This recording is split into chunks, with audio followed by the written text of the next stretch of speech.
got to thank the Colts fans that are tuning in right now, and anybody else who's just a football fan missing sports like the rest of Colts us. Nation, Colts Right, Nation. right. One time for Colts Nation. Mm-hmm. So, Zach Pascal with the Indianapolis Colts, thank you again. What is a typical day like for you right now? I know there's not a lot of typical with everything that's been going on, but what's your day-to-day like? Right now, a typical day, I'll wake up. I'll wake up early. Go hit some hills early in the morning. Either that or I'll go hit some weights early in the morning. And then at 12 starts our uh, Zoom meetings with the team. From about 12 to 3, we're doing Zoom meetings. Around 4 o'clock is when I, go on the field, do my field workouts, get back, jugs, catch a little bit. By around the time I'm done with that, it's probably like 8:30 p.m. So by then it's time to wind down, go shower, go to sleep. Call my mom, call my dad, see, say hello to everybody, and then tomorrow, next thing, same thing. Right now, Rinse and repeat. repeat over and over. Yeah. So And that, yesterday marked the start of week 3 for the Colts oh yeah. virtual offseason workout program. How has that been adjusting to not physically being together and still, building together in this time? It's cool. I mean, it's cool to see the different backgrounds when you get on the meetings and you see where everybody's doing their work at. We're asked to send in videos and to see what people the environment people are working at. It just shows the type of team we got. I mean, people are working out in the rain.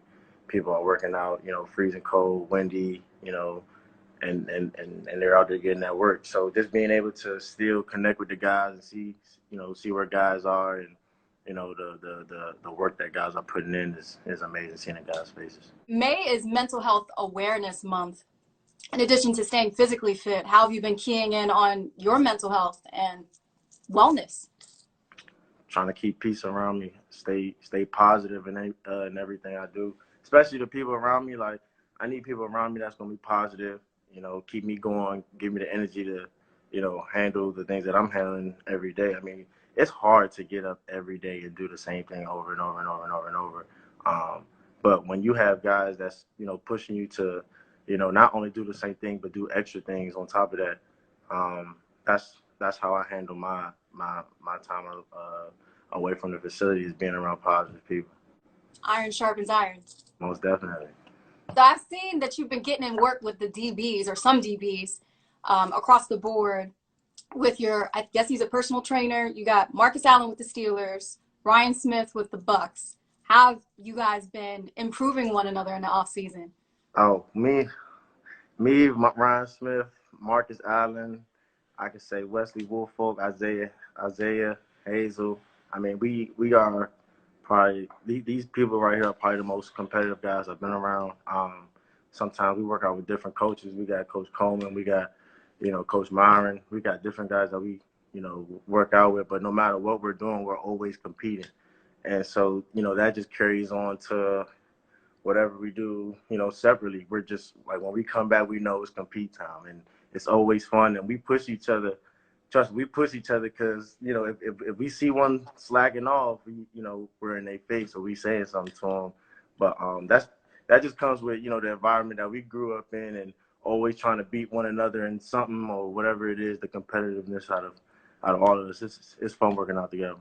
What comes to mind when you reminisce about growing up in Upper Marlboro and playing at Dr. Henry A. Wise Junior High School? Growing up, I grew up in Clinton.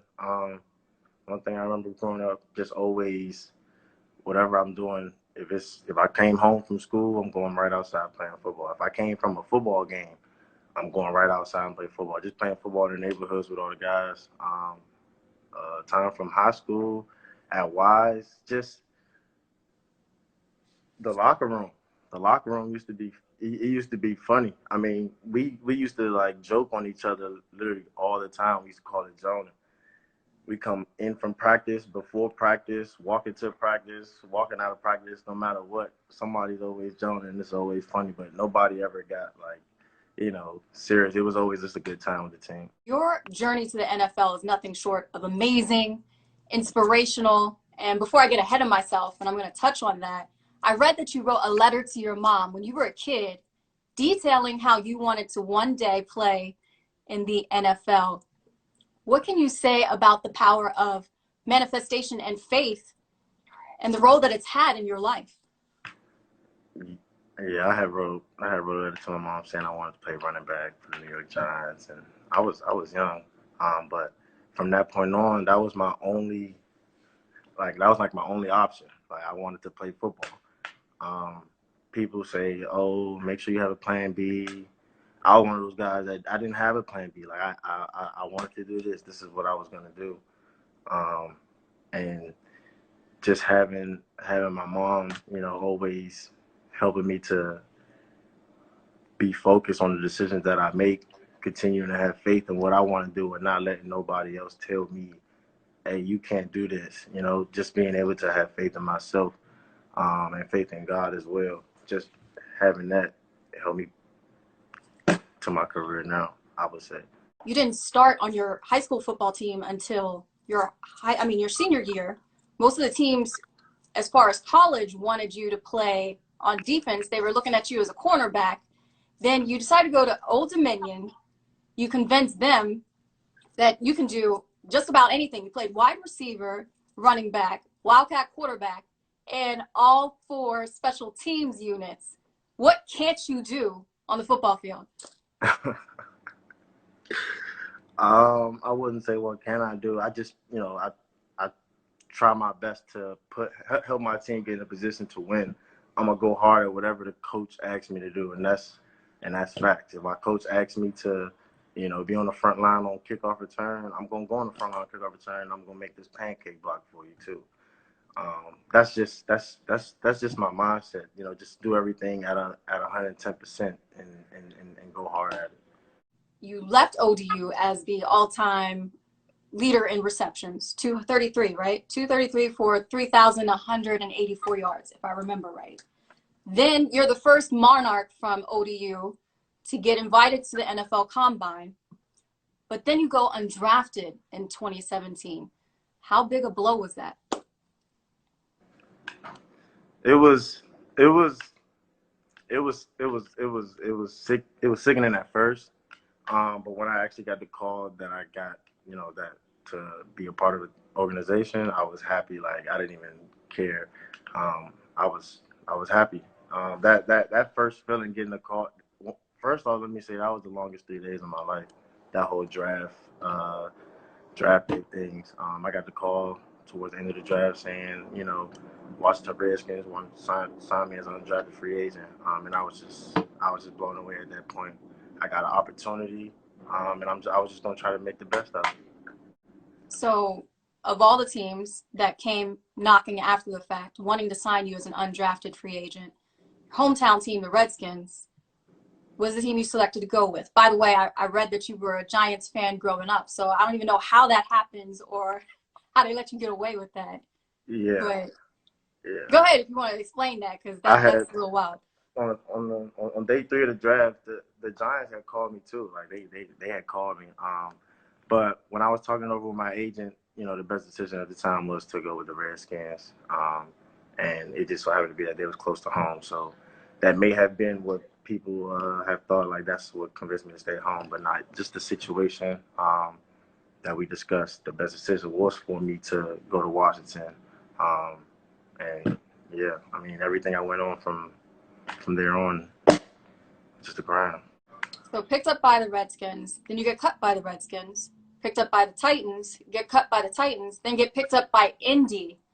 What have all these ups and downs and twists and turns in your journey taught you about, or maybe revealed about your determination? I mean, you learn different things at each phase. I mean, I would say the biggest thing I learned is opportunities don't come a lot. The opportunity that the card that you're dealt with, that's on how that's on you. That's on how you deal with the card that you're dealt with. But opportunities don't come too much. And when you get that opportunity, you gotta make the most of that opportunity. You gotta believe in yourself. Believe in yourself and have the confidence that you can make the best out of this opportunity and go do what you have set in your mind to do.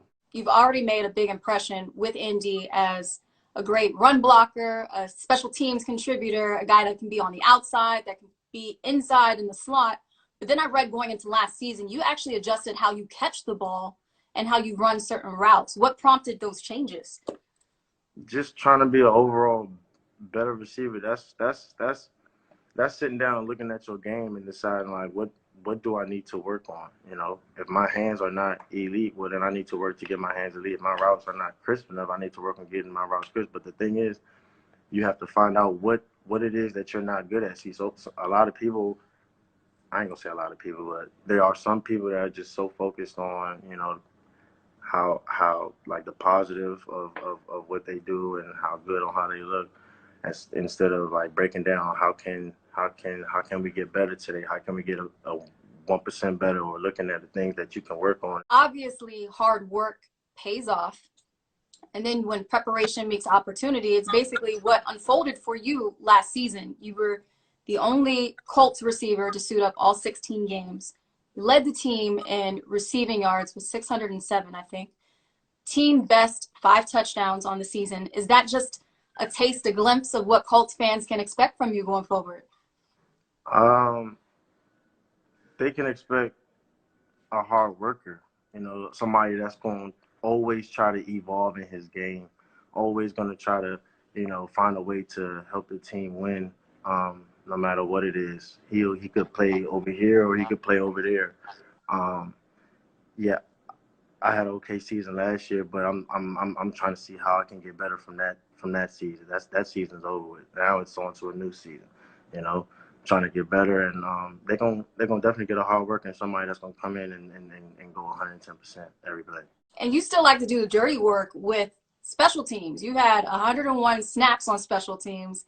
I think 10 kick returns for 200 and I think 33 yards or 63 yards. My bad. Why do you love special teams so much? That started in college.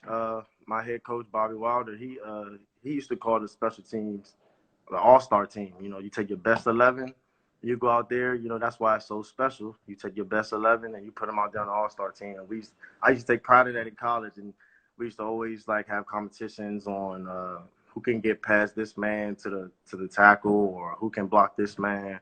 Um, yeah, but I definitely got it from college, and from then on, now special teams, it's always fun to me.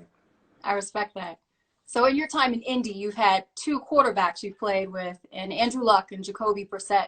What intangibles or gems have you been able to extract from them that have maybe improved your game? Um, I would say with Andrew, the speed and the mental things of the game, he helped, you know, guide me through most definitely.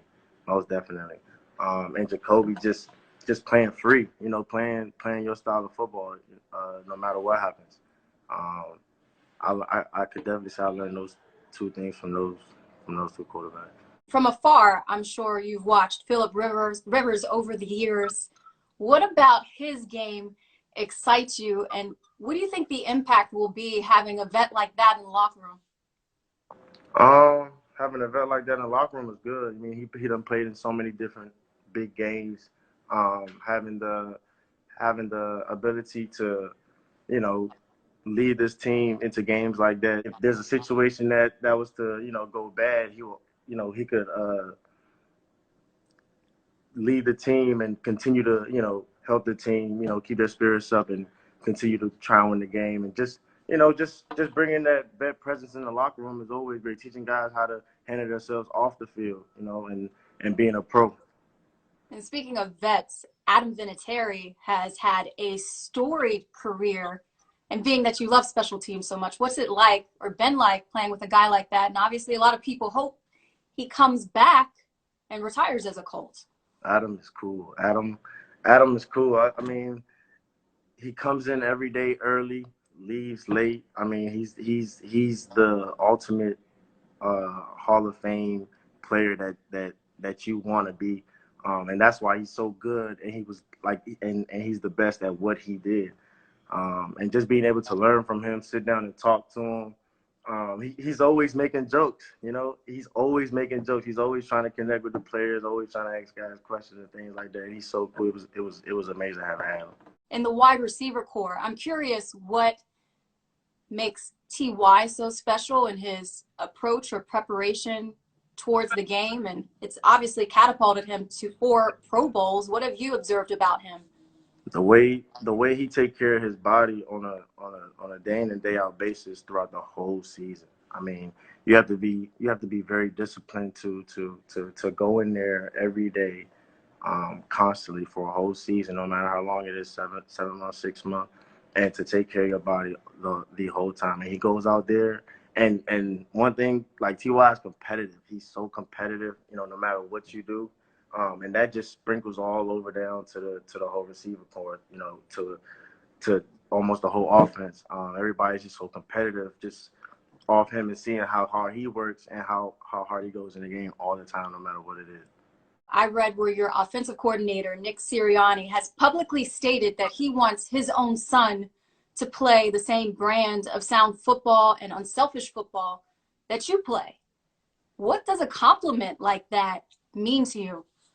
That was a big compliment. I mean, it was one of my first years. It was my first year actually playing in the NFL, and to have my offensive coordinator say that, it was amazing. I told my mom, I told my parents. I mean, everybody was, excited about it. I appreciate it. But I know I still had a long ways to go. But to hear him say that, it felt great, and just had a smile on my face. Coach Reich, I've read, has identified some of your routes in practice and in games as tape routes for others to look at during film sessions, that you've run them so precise that he wants others to look at them and learn from them. What does that mean for you when your execution is almost the prototype that others are observing? I mean, it feels good, but then again, I think back to it. It's like I wasn't here. I didn't wake up here. I went to work at these things. I had to find out what are these things that I was so bad at. I ended up going to a couple of different places. I went down to Tampa at ASPI. I went to Receiver Factory. I went to a couple of different guys. I had to actually work on the things that I needed to work on, and was able to come in and impress Coach Reich and the coaches on routes that I ran. So speaking of film, I read where you will sometimes point out other guys that are part of the 8th round gang, like undrafted guys like yourself who have had to, work their way up, haven't had conventional routes into the NFL. PJ Walker is a guy that I've noticed you've tweeted about and seems to support from afar. And I think your paths slightly crossed when he was on the practice squad with the Colts. What has it been like for you witnessing his ascension back into the NFL and maybe some elements of his story that you identify with? It's amazing.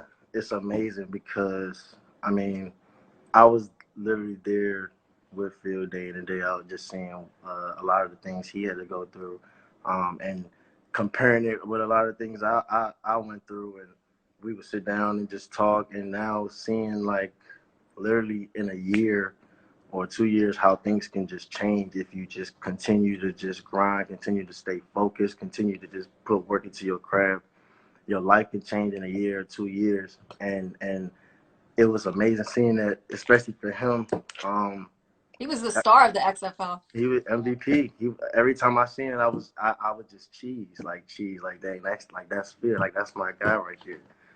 But it's definitely amazing, and going undrafted, that grind mentality where you just have to keep going, you cannot stop. I feel as though it starts from right there, where you cannot quit, you cannot give up.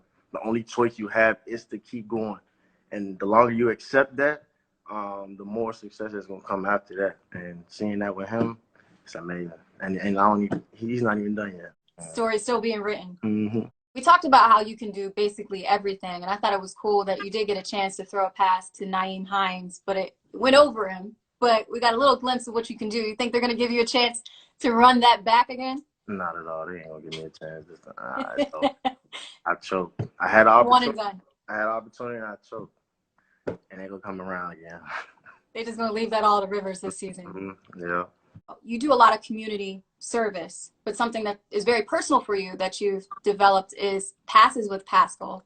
Before It's even home and away games. You do this where you're playing catch with the kids on the sidelines and the kids in the stands. Mm-hmm. How has that been for you, seeing their reaction and being able to engage with you, and obviously like being so close to someone they, I'm sure, envision wanting to be like when they grow up?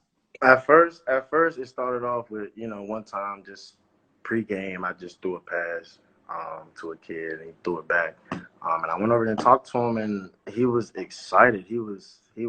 I mean, like that was his day. And the next game, I started throwing it to some more people and talking to some more people. And I was like, I might just do this every game, like before every game. And just being able to share that moment with that person or with that child, it's amazing. Like if you sit down and talk to that child like that, he in his mind he's talking to a NFL player, and me, I'm just trying to get to know him and how his day is going, and that can change, and that can live with him forever. I remember going to an NFL game and seeing Victor Cruz one time when they played the Washington Redskins up the street. I remember seeing him, and not saying that I interacted with him, but if I was to, I know that, like, I still remember just seeing him in person, and me like having chills off that and remembering that. So I know just a simple pass or maybe a simple conversation, hello, have a great, something can make somebody's day so special like that. Was there anything else that you wanted to say to Colts fans who may be in the chat today that are anxious for the season? I just want to say thank you to all the Colts fans that have joined this interview. Thank you for your support. I ask that y'all continue to support us, continue to stay with us, and be safe. You guys don't be out here doing things you're not supposed to be doing with all of this going on, and you guys have a great day. Zach, thank you so much. I think I speak for everyone, whether we're a Colts fan or not. We wish you the best because your story, your journey has just been such an inspiration, and it's been fun to watch. So looking forward to next season. Thank you, and I appreciate it. Have a good one.